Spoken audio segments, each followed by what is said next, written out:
Hello, I'm Shayla Reese, and this is a case of groupthink video presentation for BHS-240. So the mandated COVID-19 vaccination for the US military is where I'm doing my focus with this assignment. So in 2020, the US wasn't properly prepared for a pandemic. Despite having other pandemics in the past, we have no system in place for pandemics of this nature, especially for an instance of a new illness. Only essential personnel, such as the military, were allowed to work. Businesses at this time were closing their doors. We had massive layoffs, and others worked remotely. Essential personnel at the time were considered first responders, military, nursing services, and other essential businesses. Emergency orders to push a new vaccine began.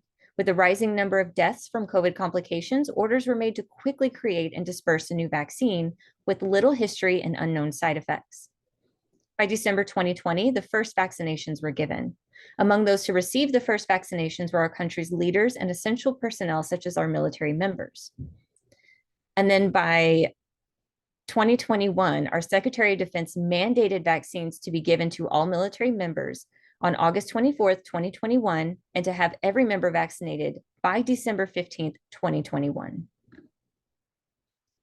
The COVID-19 pandemic was not the first mandated vaccination for military members.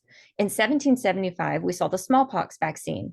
That was during the Revolutionary War. There was a rise in deaths from smallpox, and that caused a mandatory vaccine to be created and given to troops at the time. In 1918, we saw the influenza vaccine during World War I. And then in 1997, we saw the anthrax vaccine during the Gulf War. This one was mandated by the Anthrax Vaccine Immunization Program, or AVIP. Mandated vaccines brought negative side effects with them. So the influenza vaccine, for instance, was the first vaccine to cause side effects to its members, which included death. And then it was learned that influenza, just like COVID, could have mutated, rendering the vaccine ineffective for new strains.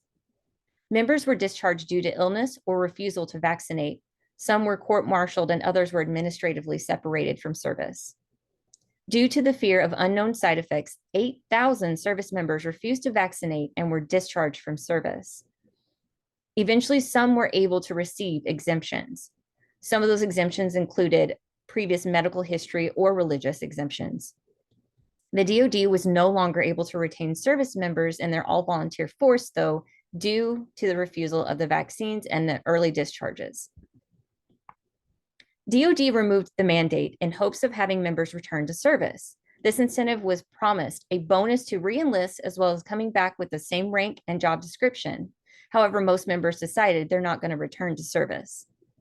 Repercussions included low manpower during the present time of war. After losing 8,000 members during the pandemic crisis, the military has not regained pre-pandemic recruiting numbers. Standards for recruitings have now changed. For instance, the US Navy is no longer requiring a high school graduation or a GED. They only need to pass an entrance examination. The vaccine mandate is not the only issue with recruiting, but is the focus of this assignment. Among the new issues of recruiting are intense screening for past medical and mental health issues. So the question remains, could this lack of personnel force have been avoided?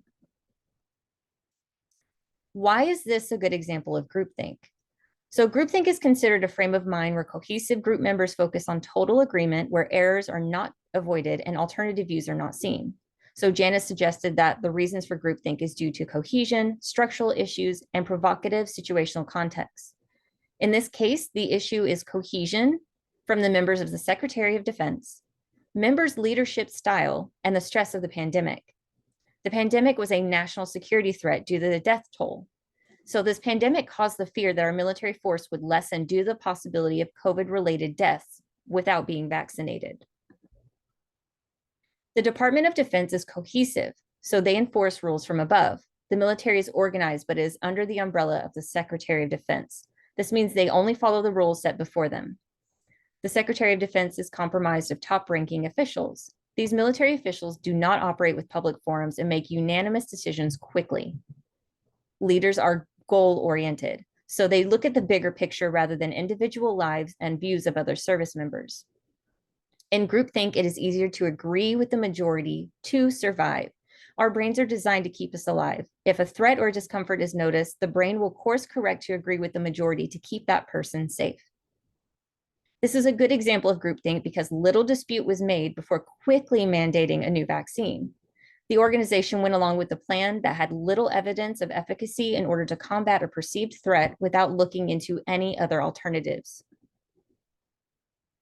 What are the negative consequences of the case of groupthink? So due to the enforced mandate, we lost a lot of manpower. It was determined not to look at all alternatives, and if they would lose members due to this mandate, the numbers of manpower fell drastically.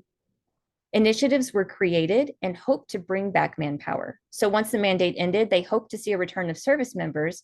By this point, many opted out of returning. Recruitment is now down, but those who wish to join cannot. Due to past medical history and mental health screening, many members are not eligible to be recruited into the armed forces today. So less recruits in wartime means selective service discussions are rising. Now that we're struggling to retain members and recruit new ones during this new wartime, we have less manpower than needed. So there are now talks of a possible draft, even among women. Fewer numbers for us in our military means less security. The recommendations to resolve groupthink in this particular case for me would be better emergency preparedness.